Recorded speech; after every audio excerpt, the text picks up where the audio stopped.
Made by music enthusiasts, for music enthusiasts. This is the Anva He Meant Company Music Podcast.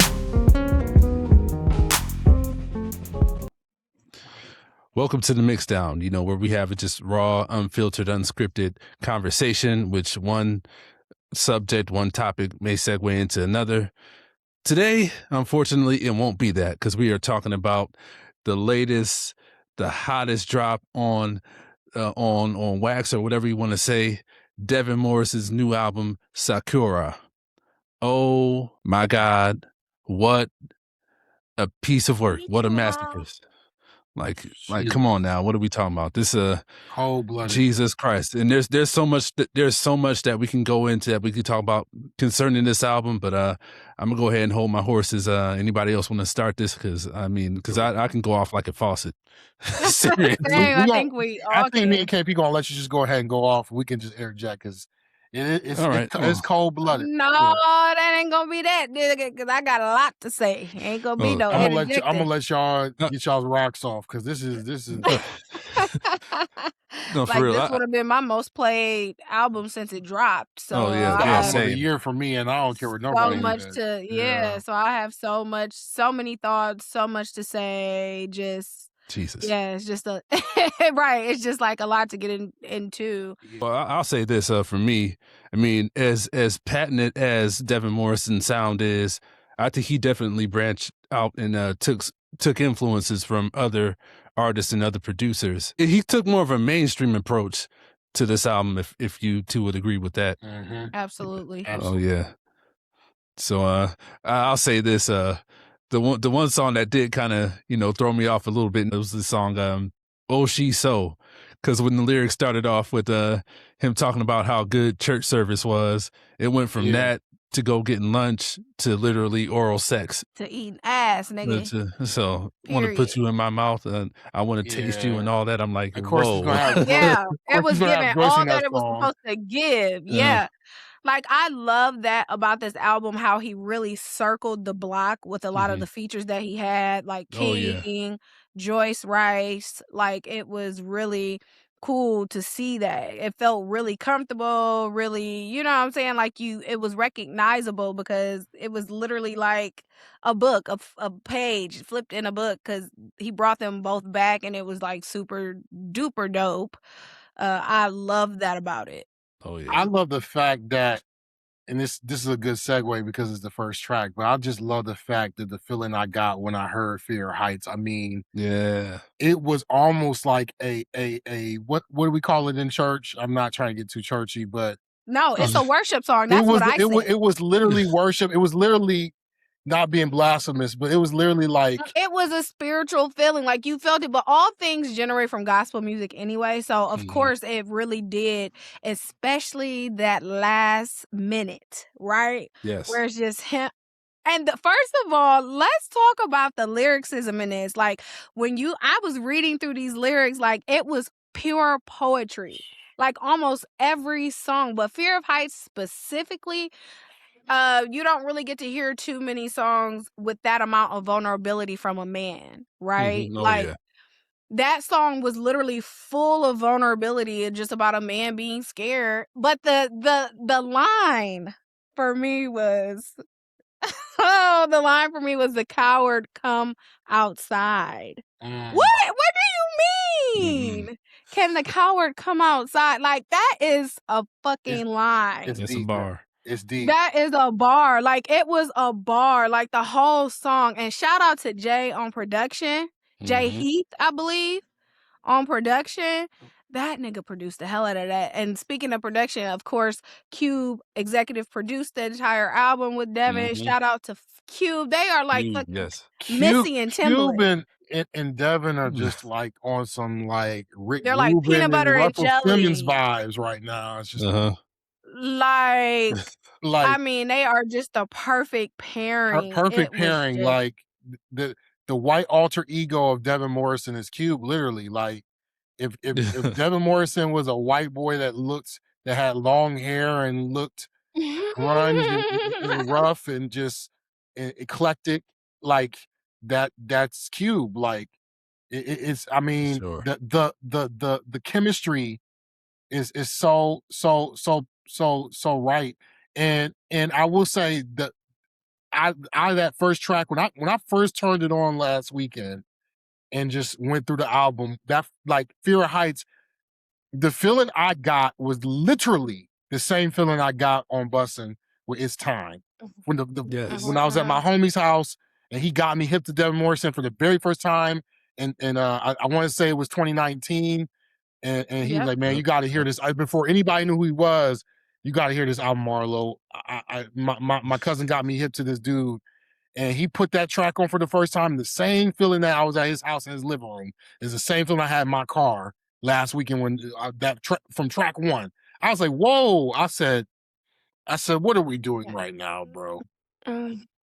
Yeah, just the feeling I had when I heard It's Time for the very first time I got hip to this dude back in 2019 is the exact feeling I got with this album from track one with Fear Heights. Like just when as it came in, we don't talk enough. Maybe we'll on another episode. The emotion through things sonically with production, mainly with chord progressions. How a chord progression can make you feel, or how a specific chord can make you feel, and encompass that with melodies. And you don't even Michael Jackson proved this. You could just take you could take lyrics away.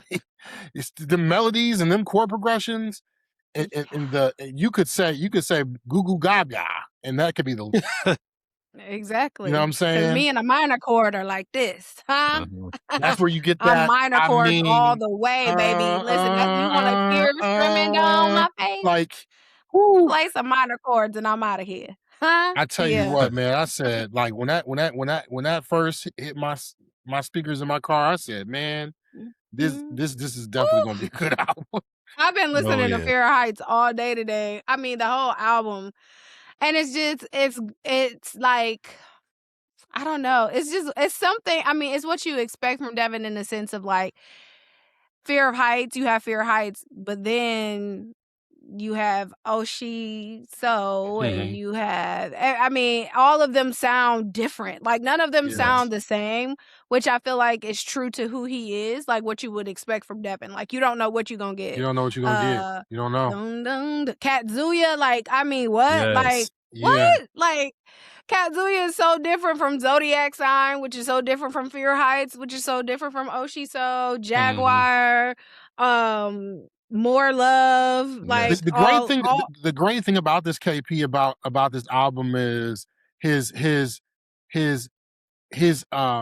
enthusiasm for just wanting to just kind of like branch out and get some more minds on his music. You know, with Bussin', you could tell that was all him with that album. And a lot of the other projects he put out, EPs and stuff, you can tell when you're a producer and a songwriter and all that type of stuff and you're musically inclined, you start to notice certain things that's like, oh yeah, it's very Devin Morrison of him when he makes something. But when you hear some different sounds and different rhythms, you're like, okay, obviously Cube's involved, and I don't even need to look at the credits. And then I go to the credits and I say, oh, Cube is involved. Like even Cube does certain things. You know what I'm saying? He got other guys. But they still has so many nuances of Devin though. Like I felt like every song was Devin with other things sprinkled in, like you said, to give it razzle dazzle, right? Right. Like, so he just branched out. Yeah, he just branched out because he's so musically inclined and obviously an instrumentalist himself, and he produced the album as well. Like you still got all of what you would want from Devin with like some razzle dazzle, like you said, with Cube and Jay and the different musicians. He got Kiefer on there. He got freaking, like, I mean, I was like, oh my God. Like, Bubby Lewis played on there. Yeah. Like, so to see him bring in these amazing musicians to come on, he had a whole orchestra on, what was the song? Tulips and Roses. Yes, Tulips and Roses. Yes. Like to have an orchestra on there and see him show the behind the scenes of that. Really incredible live. I feel like this was just like a breath of fresh air as far as like live instrumentation is concerned, putting that on wax like that and just it's just incredible. But even more than that, like the music was incredible, but like I really have to point out the lyrics in this album, like so intentional. Like it was poetry. I'm not even kidding you. Like the subtleness, the like even with Oshi So, like yes, us as adults know what it meant, but it was the same thing that Jill Scott does with the, you don't know. It was very, what's the word? Alluding, metaphoric. Like that's what we're missing in R&B. Everything is always so in your face now, where that was just really like, yeah, Yoshio, eat me up, Yoshio, yeah, you know what I'm saying? Like, yeah, like, so, like and then he had Foggy Raw on. Yes. Yeah. I said, She Don't. Yeah. Yes, man. Like, what? And then yesterday, for the first time, I realized, and I had to text Ashton this, and I also hit up my boy Afron, because I was listening to, what song was it? She Don't. Was it She Don't? Yeah. Oh, yeah. I was listening to She Don't, which to me, when you hear, I automatically heard Anita Baker's Been So Long. And I was like, in my head, I was like, oh, this has been so long. Like, obviously it's not a sample, but it's definitely an interpretation. Like, I was like, this has been so long. And so I reached out to my boy Afron, and he was like, absolutely. And then he sent me screenshots of people from YouTube saying this is the Been So Long of 2026. I said, yeah. I was like, this is like, if you know, you know. It was one of those, like, if you know, you know. And the funniest part about it is me and Ashton just had a conversation on the pod last week, and I was talking about how Been So Long is one of my most favorite songs that's super underrated because it was on such a classic album for Anita Baker. And Been So Long don't get the recognition it deserves. And then here he come with She Don't. And as soon as you play it, all you hear is Been So Long. I said, I know that's fucking right. Like, what? Sure, and going back to your point about, live instrumentation, because I know we all are, but especially UKP, like when you're in the studio, use live instrumentation. I mean, because how easy would it have been to just use strings on Tulips, or like synth strings on Tulips and Roses? Pull up a plug-in, and just. But he definitely he outsourced the best of the best to do that. And then like the lyricism, like going back to Tulips and Roses, man, that's probably gonna be my go-to karaoke song for a little while, because I just love how he orchestrated, how he just just flowed, and his ad libs on especially when they change keys after the bridge. That bridge is fire too. So that's gonna be one of the things I talk about on the bridge episode coming up. But that modulation and him hitting that high note to bring in the key change, and then his ad libs are like. Devin Morrison is not really known as a singer, but to me, this solidifies him as like a singer, because he definitely has the ear and the voice to do it too. Right. If you drop Devin Morrison in 1991, he's up there with all the top R&B cats. Yeah, I was about to say, like, I really think vocally, Devin is. I think, like you said, like, and he can do his stuff live. Yes. And sounds just like himself. Like, he don't do too much. He don't, you know what I'm saying? He's just himself, and it works, and it's actually really, really good. Yes. Like, it's really great. It all works cohesively together. But, I mean, because you had Bussin' in 2019, but I think we need to really talk about the fact of how he took that gap, basically the 6-year gap of, like, creating dreamy elevator music, elevated elevator music, basically. Like soulful elevator music, right? And jingles and the dream soul, category, ballads, and all of that, and then really surprising us with this R&B situation is just because when he was putting out the singles, everybody's putting out singles, right? Everybody. But he did not make any announcements on this album.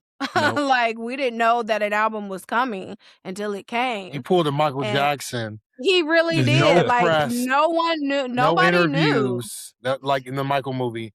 No press. I was just happy when he did Kazuya and Zodiac Sign, and I was like, oh, we're getting like like lyrics, like voice. Like, of course, I love his We're getting Devin Morrison again. We're getting some.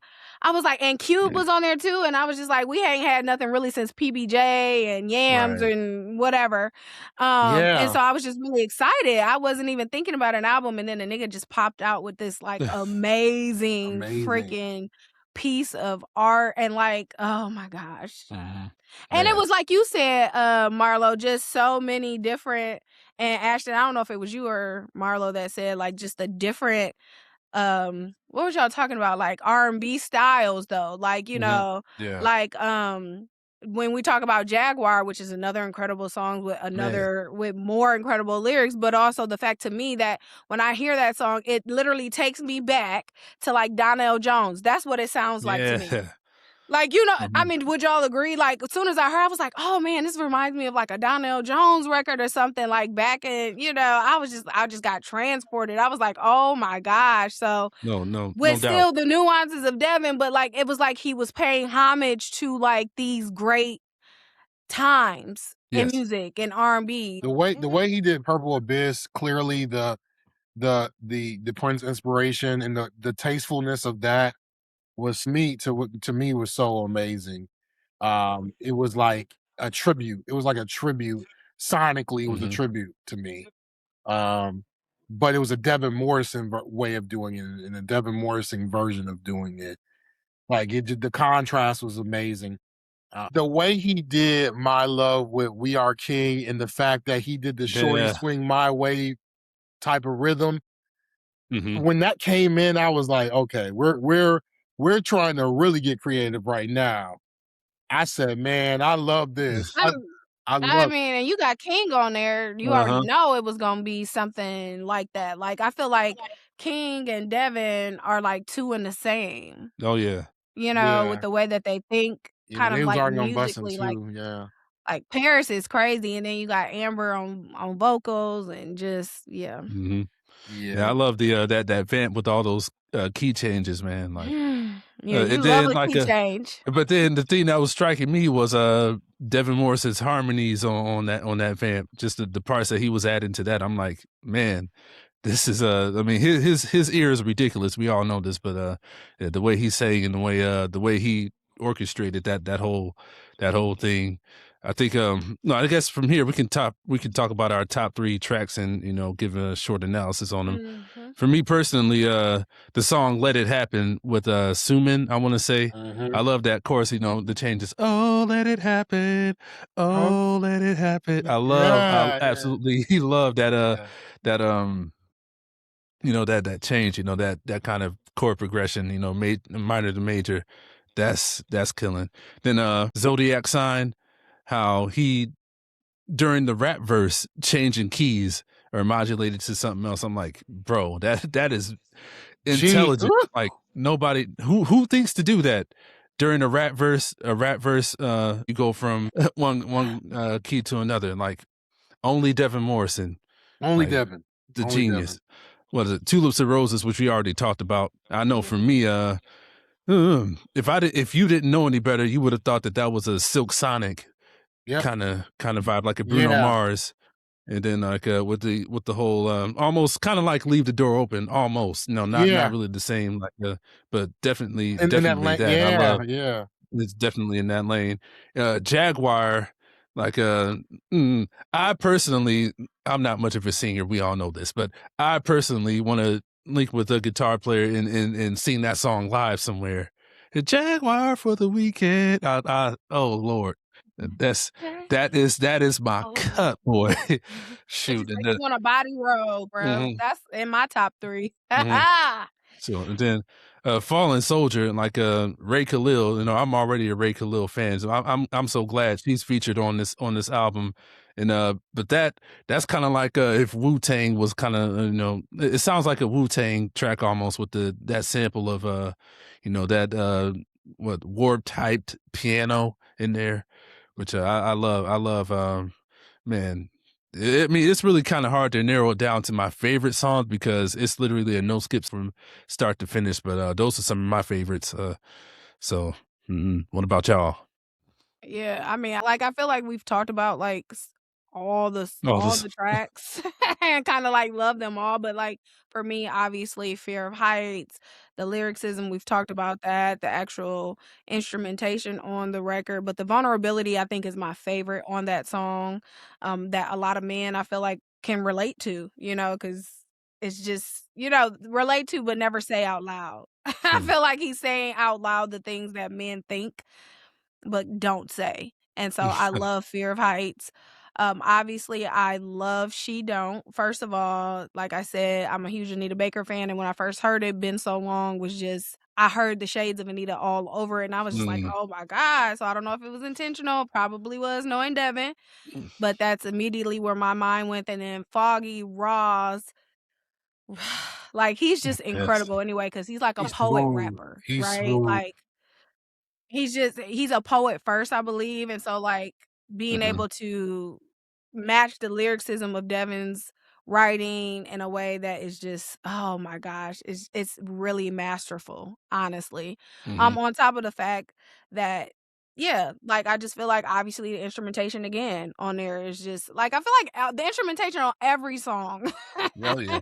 is just super crazy, and then Jaguar, of course, is literally probably oh man, it's so good. And the fact that it's such minimal instrumentation on there, literally Devin on keys and then the guitar player and Devin singing, it is just like the perfect song. It's like it's a perfect nighttime ride summer song. That part. That part, right? Like it's just it's incredible.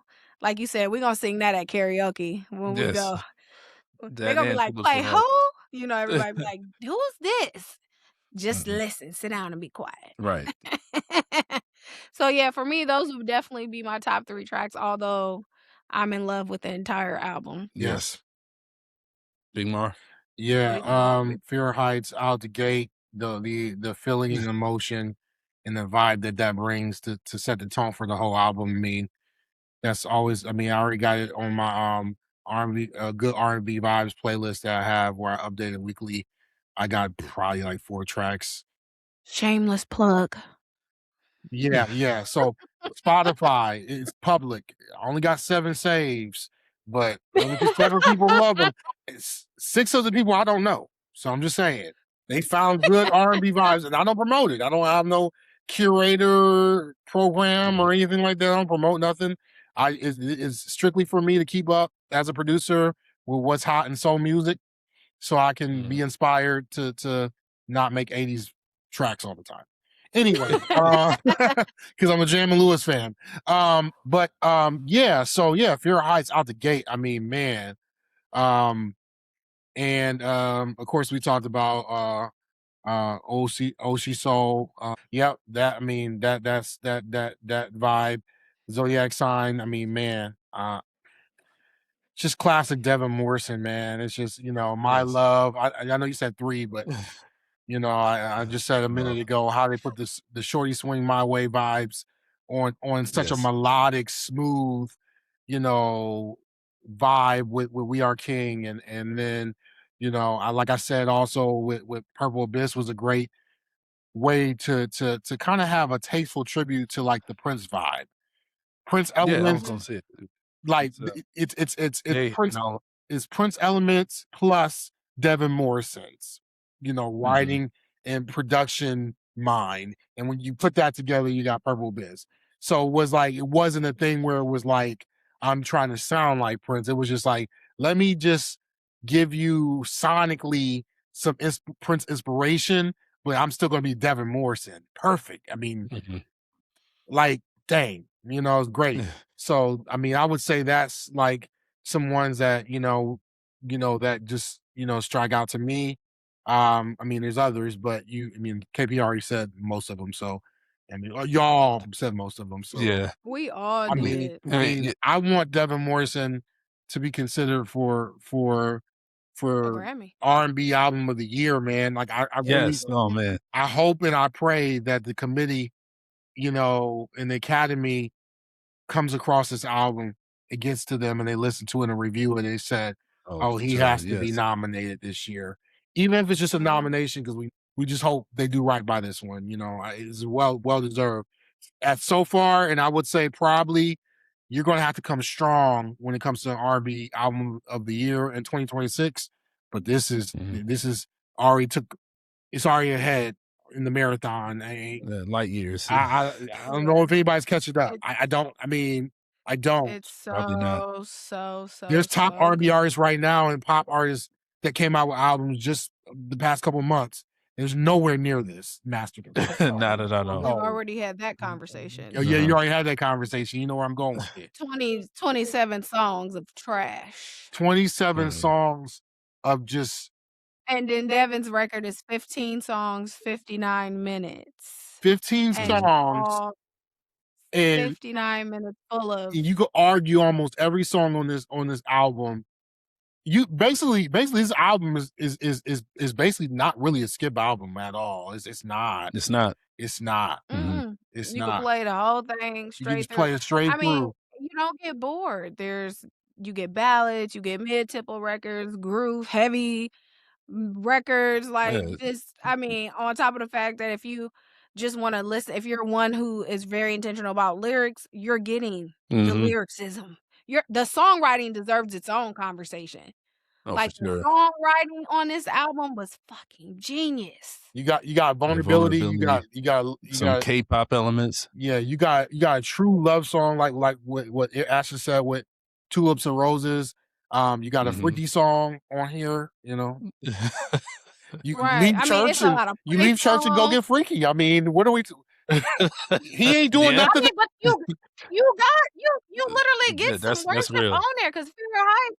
We leave church and get freaky afterwards. Okay, because Fear of Heights is church at the end, huh? Yes. Like I literally put my hands up. The last minute of Fear Heights every time, hands are up, huh? And that falling off the building going to a more. I mean, that was cold. How he did that transition. Oh yes. I said, that's so cold. Like, just, man, shout out to Devin Morrison and Cube and every musician, writer, producer that was featured on this album. Every artist that he featured. It was just, everything was so intentional and worked so well. Nothing felt forced or just like weird. You get what I'm saying? Like, nothing was like, oh, why would he have them on there? Like, everybody, like I said, and he circled the block. Yes. With the feature. So it was just like, oh, this is like super dope. So you could literally go from Bustin' straight to Sakura and like really catch a vibe, bro. Like, you feel me? Like, I was just like, wow. This is R&B. This is the R&B album of the year. I'm trying to tell you guys. I'm telling you. Well, we're gonna come back to this when we do our Grammys recap. You know what I'm saying? Like when we do when they pull out the nominations or who we think they're gonna nominate, like I said, even if they give it to somebody. But you know what? When they did right by Robert Glasper that one year, what was it 2021 or 2020, somewhere around 22. there? And they did right by Robert Glasper. And the old dude got mad. They did right that year. It's Robert Glasper. Yeah, he was like, "Who was that?" Go listen to the music because it's real soul.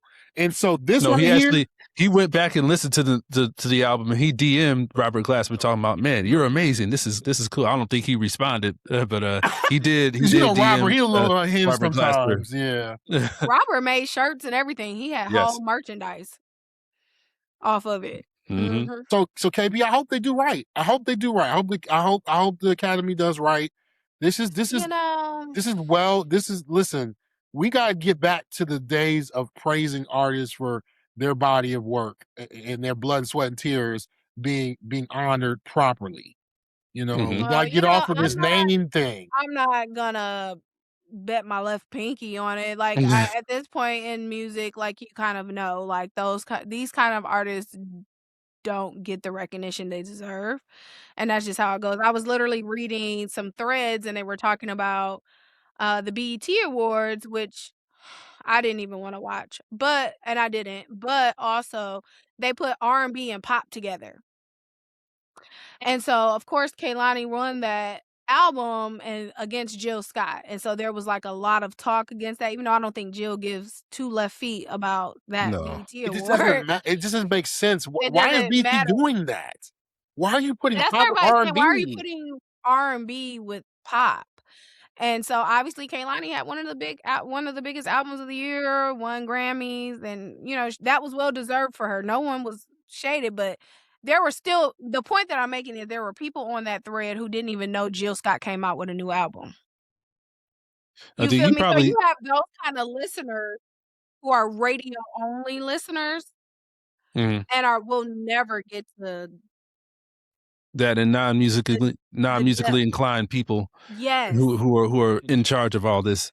So, and then some people are now on social media and stuff like that. So all that plays a factor, because the rollout now for new projects in the music industry is not like the way it used to be, where you had the commercials, you had the music videos on MTV and BT, and you watch like video shows to get up to date, to be like, oh, they got a new single. Oh, they came out with a new album. And there are posters all over music stores. There's no music stores anymore in malls. Like, so the rollout is different now. Like the rollout is literally, you have to go seek out new music, even from top artists. You know what I'm saying? So that makes sense with the Jill Scott thing. You know what I mean? Especially with older folks. You know, older folks, they don't be sometimes into going seeking out nothing. You know? Yeah.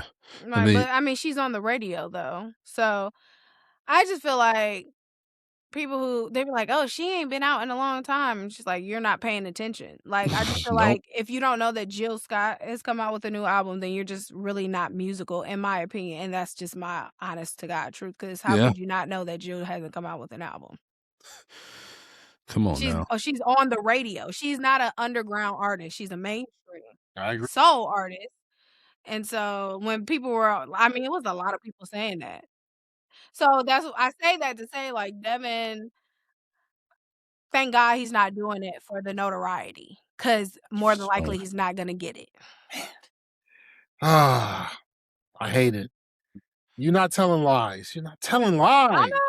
Listen, this show is all about independent artists for the most part. So like, we know all the artists we've named and that we, you know, try to give flowers to, that we know probably no time soon will get the recognition nationally or worldwide that they deserve.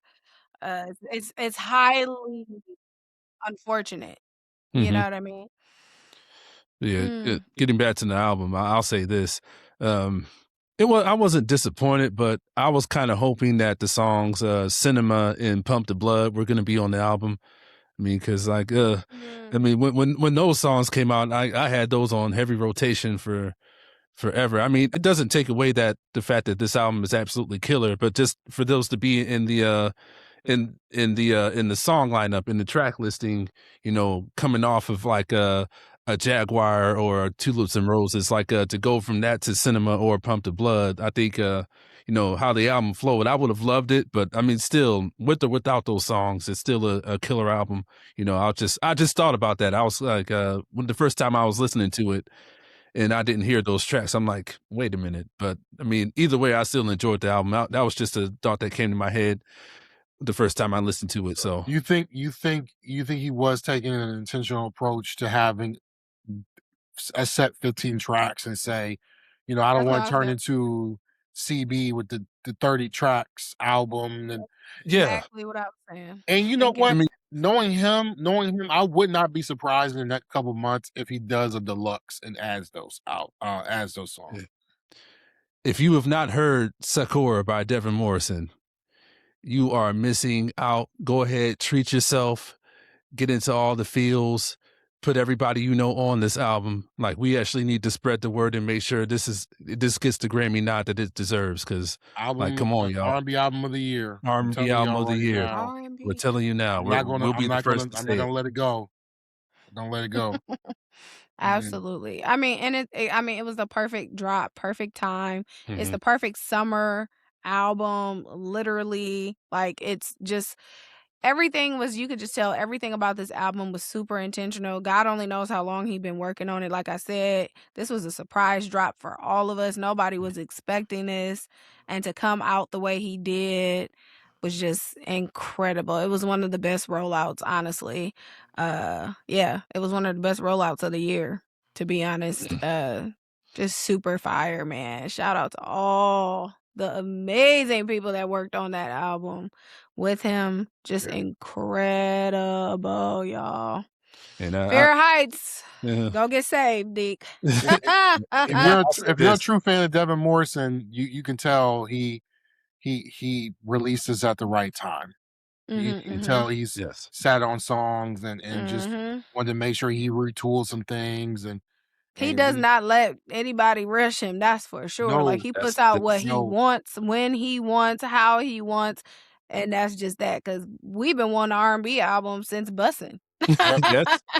And you know what he'll do? You know what he'll do? He'll do the classic thing. He'll put something out that he just feels like putting out. You know, like Dream Soul stuff, and you know, like KP called it the elevator music.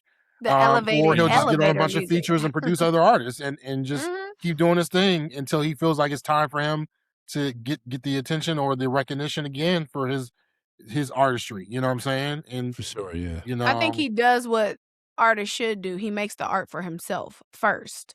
And then everybody else just reaps the benefits of it because he was in his Dream Soul bag. That's what he wanted to do. That's what he wanted to do. That's what he was inspired to do. And that's exactly what he did. He did what he wanted, and we did love it. Even though, you know, like I said, we all wanted him to do more R&B. Because every time he would do the Dreams, you know, you'd be all into the Dream Soul, and then a nigga would come out with like, here's a sneak peek of a song. Like when he did PBJ, I was like, oh.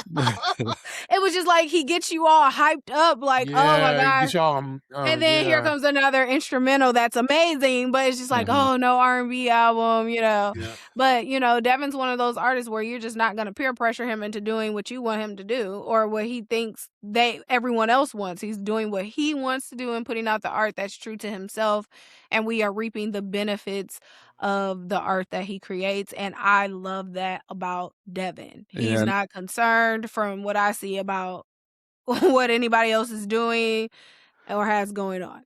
And I'll say this, I'll make a declaration, like he does that because, I mean, it quite frankly, he knows better than everybody else anyway. You know, what should be out here in these streets. You know, and because the proof is in the pudding. You know, it's all in our ears. We're hearing it. We're hearing it in real time. Like nobody's doing what he's doing, production wise at all. So, and I'll say this. I'm probably not going to be tour. That because really, this might be the only album like I outplayed this year. I don't see myself nowhere. I find it hard for somebody to come stronger. Yeah. I don't see myself listening to any other album besides this one as much as I do. So because like I'm just that awed by it, you know. So absolutely, you gotta come strong if you're going to top something like this in 2026. Yeah. I'm sorry. Yeah. Like, I mean, because it's giving you everything. It's giving you modern, nostalgic vibes. Like, it's really, it's very intricate, you know? And it's just like, it's a lot of nostalgia. It's a lot of 80s, not late 90s, early 2000s mixed with like modern 2026. Yeah, like the melting pot of Sonics is sonically, it's just, oh man, you know, it's just like you gotta pick up on it. Like, and I love that it's like his songs are like puzzle pieces. It's like, oh, did you hear that? Oh, that sounds like this. Oh, that this. Like it's just so much to catch in each song, which I think is missing in a lot of the music that's coming out now. Like everything is kind of like mellow, monotone or whatever. Yeah, mono. And you really don't have to think. Real vibey, with his music, you really have to like think. Like especially as a musically inclined person, you're just like picking up. It's like so much to pick up. You're like do. Like me, I'm texting people, I'm voice messaging people. Like, did you hear that? Like you get what I'm saying? Like it's just like you're thinking, and then the lyrics. You're also thinking, so you know, like you said, people get lost in the melody. You could say "Kumbaya" for a whole song as long as they're playing in minor chords for me, and you don't really care what they're saying. But that's not this album at all. Like the lyrics got me first, then the melody got me because I was just like, "What is he saying?" Like you said on that first track, "Fair Heights." I mean, you just got to keep going back to it because, excuse me, what do you mean? Like, what do you mean? Like, them lyrics is crazy. He wrote the hell out of this album. Man. I love the fact that it's a perfect follow up to like a Bussin'. Like, it's not Bussin', but it's still Devin Morrison. It's not a up-to-date version of what he did back in 2019. It's what he's doing now, but it's Devin Morrison. It's the evolution in it. I love how artists evolve, but they're still themselves. See, you got to have both. You got to evolve and still be you. And this is a perfect example of that. This project is in a perfect register of those two mixes right there. You know what I mean? So I would say definitely, man, it's been a while since I heard a body of work that came out and I was like, you don't have any skips for I got tears in my eyes. Listen, that's how good this stuff is. Like, literally. And listen, Tulips and Roses is probably the one I would listen to the least because it's like, I can't get emotional like that. First of all, I ain't got nobody to get emotional like that for. So let me just skip this one. But it's beautiful. The strings is wonderful. But when it's all like ooey and gooey, man, woo. That's what I'm saying. He touches you. Like, yeah. He touches you, man, on this album. If you don't get touched like on this album, then I don't know. Yeah, you have no soul. That's what it is. Because, excuse me, there's no way. There's no way. Like, yeah, just like, I hope that he I just hope he's proud of this. Like, I truly do. Like you said, I haven't heard a body of work like this in a long time. And I was really, I know we've had our like differing opinions on Jill Scott's album, but that was like the last album where I was like, oh wow, because like Jill, you never know what you're gonna get with her. Like, you know what I'm saying? Like, you already know, you don't know what you're going to expect.